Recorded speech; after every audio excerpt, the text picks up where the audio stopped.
అనంత భక్తి సనాతన ధర్మ ఛానల్కి స్వాగతం. ఓం శ్రీ గణేశాయ నమః. ఓం శ్రీ సరస్వతియే నమః. ఓం శ్రీ గురుభ్యో నమః. తిరుమల శ్రీ వెంకటేశ్వర స్వామి దర్శనానికి వచ్చే లక్షలాది మంది భక్తుల్లో కొందరు వెంకన్నకు పెద్దన్నగా చెప్పబడే శ్రీ గోవిందరాజస్వామిని ముందుగా దర్శించుకుంటారు. తమ్ముడి వివాహానికి కుబేరుడు అప్పుగా ఇచ్చిన ధనాన్ని కొలిచి అలసిపోయి తల కింద కుంచెం పెట్టుకుని దిగువ తిరుపతిలో విశ్రాంతి తీసుకుంటున్నాడట. శ్రీ గోవిందరాజస్వామి గుడి తిరుపతి పరిసరాల్లోని గుడులన్నిటికంటే పెద్దది. ఇక గుడి రాజగోపురం అత్యంత ఆకర్షణీయంగా ఉంది. సుదూర ప్రాంతం నుంచే కనిపిస్తుంది. ఈ ఆలయాన్ని కేంద్రంగా చేసుకుని నూతన పట్టణం ఏర్పడింది. అదే అభివృద్ధి చెందిన తిరుపతి మహానగరి. గోవిందరాజులు వెలిసిన వారు కాబట్టి గోవిందరాజపట్టణం అని, రామానుజాచార్యులు వారు ప్రతిష్ఠించారు కనుక రామానుజపురం అని పిలిచేవారు. కాలక్రమేణా తిరుపతిగా మారింది. తిరు అంటే తమిళంలో శ్రీ అని అర్థం. శ్రీపతి అంటే వెంకటేశ్వర స్వామి అని కూడా అర్థం. ఆ ఆలయ ప్రాంగణంలో పార్థసారథి శ్రీకృష్ణుడు అంటే వేణుగోపాలుడు, ఆండాల్ తదితర దేవాలయాలు ఉన్నాయి. విజయనగర శైలిలో నిర్మితమైన ముఖమండపాలు, కళ్యాణ మండపాలు, అందులోని విశేష శిల్ప సంపద అద్భుతంగా ఉంది. తిరుమల పట్టణంలో అడుగు పెడుతూనే యాత్రికులకు ముఖ్యంగా ఆకర్షించేది గోవిందుని రాజగోపురం. ఆలయ రాజగోపురాన్ని మట్టి అనంతరాజు క్రీస్తు శకం 1624లో నిర్మించారు. శ్రీరామానుజాచార్యులు 1129-30లో ఎంబేరు మానార్ బిరుదాంకితమై తిరుమలకు వచ్చాడు. శ్రీ గోవిందరాజు విగ్రహ ప్రతిష్ఠ 2వ నెల 24వ తారీఖు 1130ని జరిగిందనే దానికి శాసన ఆధారాలున్నాయి. రామానుజుని ఆదేశం ప్రకారం శయనమూర్తి విగ్రహ నిర్మాణం జరిగేటప్పుడు ఆనుకుని విధంగా మూర్తి భిన్నమైంది. భంగమైన శయనమూర్తి గోవిందుని అసలు విగ్రహాన్ని నరసింహాతీర్థం మంచినీళ్ల గుంట ఒడ్డిలో వదిలి ముహూర్త సమయం దగ్గర పడటంతో సున్నం శుద్ధతో విగ్రహాన్ని నిర్మించి ప్రతిష్ఠించారు. అందుకే గోవిందరాజస్వామి ఆలయంలో స్వామివారికి అభిషేకాలుండవు. కేవలం తైలకాపు సేవలు మాత్రమే చేస్తారు. ఈనాడు మనం చూస్తున్న విగ్రహం నిజమైన మూల విరాట్ కాదు, శుద్ధతో చేసిన పెట్టుడు విగ్రహం.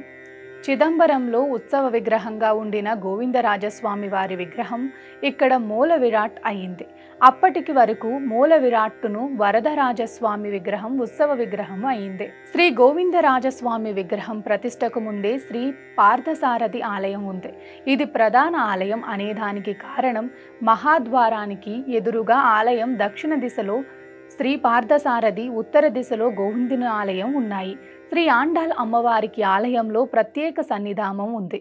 ఈ ఆలయానికి రాజగోపురం శ్రీ మట్టి అనంతరాయల గోపురం 7 అంతస్తులతోనూ బంగారు కలశాలతోనూ నిటారుగా తిరుపతి పట్టణం మధ్యలో ప్రత్యేకతను సంతరించుకుని ఉంది.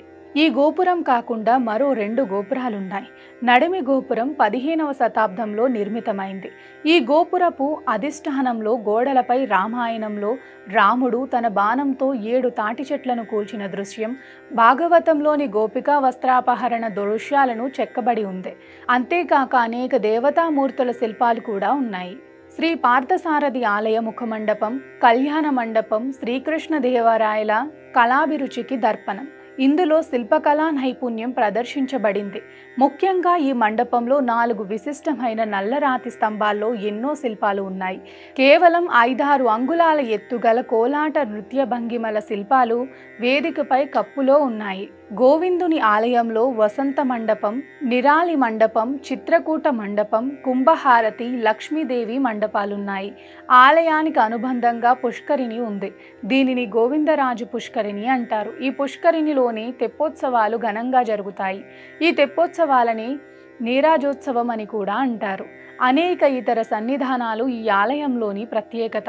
శ్రీ పార్థసారథి ఆలయం, గోదాదేవి గుడి, ఆండాల్ సన్నిధి, శ్రీ కళ్యాణ వెంకటేశ్వర ఆలయం, శ్రీ లక్ష్మీదేవి పుండరీకవల్లి తాయారు గుడి, శ్రీ భాష్యకారుల సన్నిధి, రామానుజాచార్యులు, శ్రీ తిరుమల నంబి, శ్రీ మధురకవి అల్వార్ల సన్నిధి, శ్రీ తిరుమంగై అల్వారు, శ్రీ వేదాంగ దేశికుల సన్నిధులు ఉన్నాయి.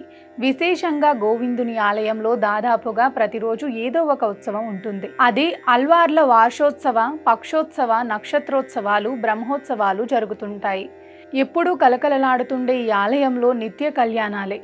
అధికారులు, ఇతర ప్రభుత్వాధికారులు, జడ్జిలు సాధారణంగా ఈ ఆలయానికి విచ్చేసి దర్శనాదులు నిర్వహించుకుని తమ మొక్కులు తీర్చుకుంటారు. కానీ రాజకీయ నాయకులు మాత్రం ఈ గుడికి రావాలంటే వెనుకంజ వేస్తారు. రాజకీయ హోదాలో గుడిలో కాలు పెడితే పదవి కాస్త గోవింద. ఇది మాత్రం బలమైన నమ్మకం. స్వస్తి. సర్వే జనా సుఖినో భవంతు. లోకా సమస్తా సుఖినో భవంతు.